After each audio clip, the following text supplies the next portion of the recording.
সরকারের সুযোগ ছিল প্রধান স্টেক হোল্ডার যে রাজনৈতিক দল তাদের সাথে আলাপ আলোচনা করে ইভেন আমাদের ছাত্র তরুণরা আমাদের ইলেকশনের সঙ্গে অনেকগুলো গুরুত্বপূর্ণ স্টেক হোল্ডাররা যুক্ত, ইভেন তাদের সাথেও কিন্তু মতামত নেওয়ার ব্যাপার ছিল। একটা খোলামেলা আলাপ আলোচনা করলে, স্বচ্ছতা থাকলে অনেক বেশি যোগ্য লোককে উঠে আনার একটা সম্ভাবনা ছিল। যে কমিশন হইতে আমি যে একটা কথা বলেছি, এই কমিশন যদি সফলতা হয়, সফল হলে বড় কোনো প্রশ্ন উঠবে না, কিন্তু তারা যদি তাদের ব্যক্তিবিশেষও যদি কোনো সমস্যা তৈরি করেন তাহলে কিন্তু সরকারের দিকে আঙ্গুল উঠবে যে আপনারা রাজনৈতিক দলগুলোর সঙ্গে আলাপ আলোচনা করে পুরনো আইনে আপনারা করেছেন, যেটা নাজমুল আশরাফ ভাই বললেন, ইভেন আমাদের ঢালি ভাই যেটা বলবার চেষ্টা করলেন, এটা একটা। আমি সামনে তাকাতে চাই। সামনে তাকানোর ক্ষেত্রে যেটা আমি মনে করি, পুরো ইলেকশন কমিশন, যেটা আপনি ঢালি ভাইকে প্রশ্ন করেছিলেন, ইলেকশন কমিশন তো একটা ফ্যাক্টর। আগের সরকার তো গোটা ইলেকশন কমিশনটা সাংবিধানিক প্রতিষ্ঠান, পুরোপুরি তাকে ধ্বংস করেছিল। সরকারি দলের একজন এক্সটেন্ডেড হাতে তারা এটাকে পরিণত করেছিল, ওদের একটা লেজুর সংগঠনে পরিণত করেছিল।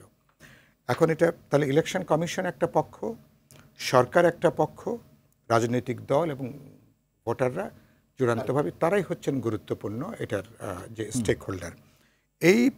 এই শক্তিগুলোর একটা যে যৌথ অর্কেস্ট্রা, যেটা সম্মিলিত যে ঐক্যতান যেটা তৈরি করা, এটাই হচ্ছে সবচেয়ে গুরুত্বপূর্ণ। এখানে এই লোকগুলো তাদেরকে, কারণ আমরা দুই একজন বাদে ব্যক্তিগতভাবে আমি অধিকাংশ চিনি না, আমি অনেক খোঁজখবর রাখা মানুষ, কিন্তু আমি অনেককে আমি চিনি না। তার মানে হচ্ছে তাদেরকে কাজের মধ্য দিয়ে প্রমাণ করতে হবে যে তারা যোগ্য, তারা দক্ষ, তারা দৃঢ় এবং দূরদর্শিতা সম্পন্ন। কারণ নির্বাচন শিডিউল ডিক্লেয়ার হলে অনেকগুলো গুরুত্বপূর্ণ মন্ত্রণালয়, আমাদের প্রস্তাব হচ্ছে নির্বাচন কমিশনের অধীনে থাকবে, যেগুলো নির্বাচনকে ডিরেক্টলি ইনডিরেক্টলি যেগুলো প্রভাবিত করে। তো সুতরাং অনেকগুলো কাজ আছে। আর টোটাল নির্বাচনী ব্যবস্থার সংস্কার তো একটা মহাযজ্ঞের ব্যাপার। অনেক খুবই বলিষ্ঠ ভূমিকা ছাড়া এক নির্বাচন কমিশনার বলিষ্ঠ কিনা তিনি চেয়ার থেকে দাঁড়িয়ে দেখিয়ে দিয়েছিলেন, এই দেখেন আমার মেরুদণ্ড আছে। আশা করি এ ধরনের কোনো প্রদর্শনবাদ হবে না, সত্যি সত্যি কাজে তারা কর্মবাদ হবে। এইবার নির্বাচন কমিশনের তো খুবই গুরুত্বপূর্ণ, কোনো সন্দেহ নেই। এটাও সত্য যে আবার সরকারি ভূমিকাও এখানে খুবই গুরুত্বপূর্ণ পদে পৃথিবীর বহু দেশে পাবলিক হিয়ারিংয়ের ব্যবস্থা হয়।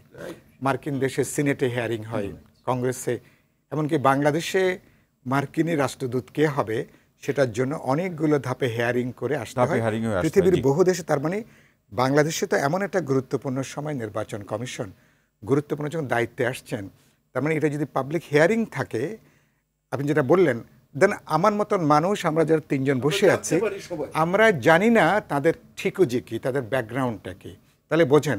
অথচ তার উপরে আমি দেশের এত বড় গুরুত্বপূর্ণ দায়িত্ব দিচ্ছি, এটা খুব মৌলিক প্রশ্ন, খুবই মৌলিক প্রশ্ন। তাদের আপনি যে এই নামগুলো এসছে, ধরুন কথা খেয়াল করেন, আমি প্লিজ ধরুন, ফাইনালি ধরেন 10 জনের নাম, এবারকার সার্চ কমিটি তারা বললেন 10 জনের নামটা পরিষ্কার 15 দিন ওয়েবসাইটে থাকবে বা পাবলিক থাকবে। এ ব্যাপারে আপনাদের আমরা জনগণের মতামত আমরা জানতে চাই, স্টেক হোল্ডারদের মতামত জানতে চাই। তাহলে ধরুন, তাহলে তার মানে কি দেখেন, মানুষকে এনগেজ করতে পারতেন, একটা ইনক্লুসিভ জায়গায় যেতে পারতেন, এর পক্ষে বিপক্ষে বা আরো অনেক যোগ্যতার বিষয়টা আসতে পারতো।